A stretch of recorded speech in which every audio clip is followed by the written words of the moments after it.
Hi friends, সবাই কেমন আছো? আশা করি ভালোই আছো। তো দেখো, আজকে আমি একটা সিম দিয়ে রেসিপি তৈরি করব।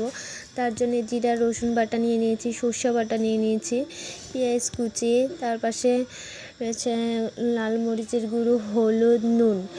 আমি তার মধ্যে একটা কড়াই বসিয়ে দিয়েছি। তার মধ্যে আমি সিমগুলি সিদ্ধ বসিয়ে দেব।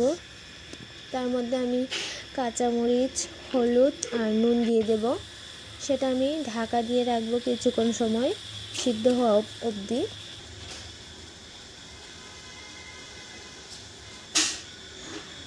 ও সরি, আমি পেঁয়াজ কুচি দিতে ভুলে গেছি। সো আমি এখন দিয়ে দেব পেঁয়াজ কুচি।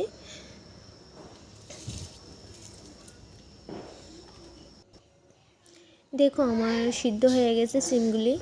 তো এখন তুলে রাখছি। তারপর আমি কড়াই বসিয়ে দিলাম। কড়াইয়ের মধ্যে আমার পরিমাণ মতো তেল দিয়ে দেব। তেলটা গরম হলে পেঁয়াজ কুচিগুলি দিয়ে দেব। পেঁয়াজ কুচিগুলি ভালো করে ভাজতে হবে, লাল করে ভাজতে হবে।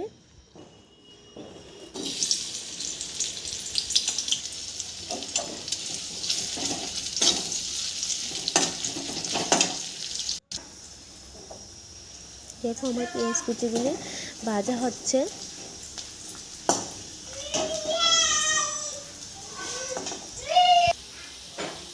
ভাজা হয়ে গেছে। তার মধ্যে আমি জিরা রসুন বাটাটা দিয়ে দেব, দিয়ে একটু নাড়াচাড়া করে নেব।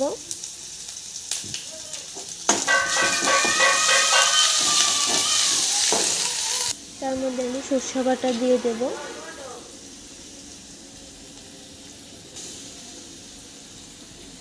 তার মধ্যে আমি হলুদ, নুন, গুঁড়া মরিচের গুঁড়ো দিয়ে ভালো করে নাড়াচাড়া করে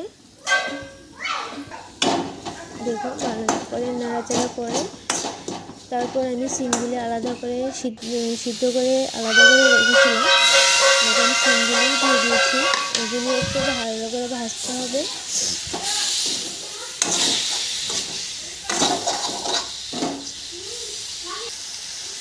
ভাজা হয়ে গেলে সিম সিদ্ধর জলটা আমি আলাদা করে রেখেছিলাম, এই জলটা দিয়ে দেব, ঝোল হিসেবে ব্যবহার করব।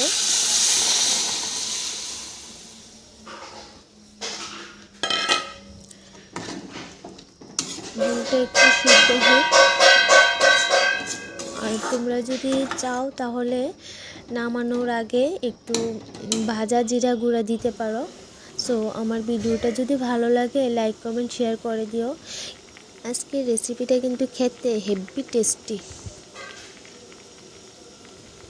এই রেসিপিটা আপনারা একদিন ঘরে তৈরি করে দেখবেন তো কীরকম হয়েছে, আর আমাকে একটা কমেন্ট করে জানাবেন।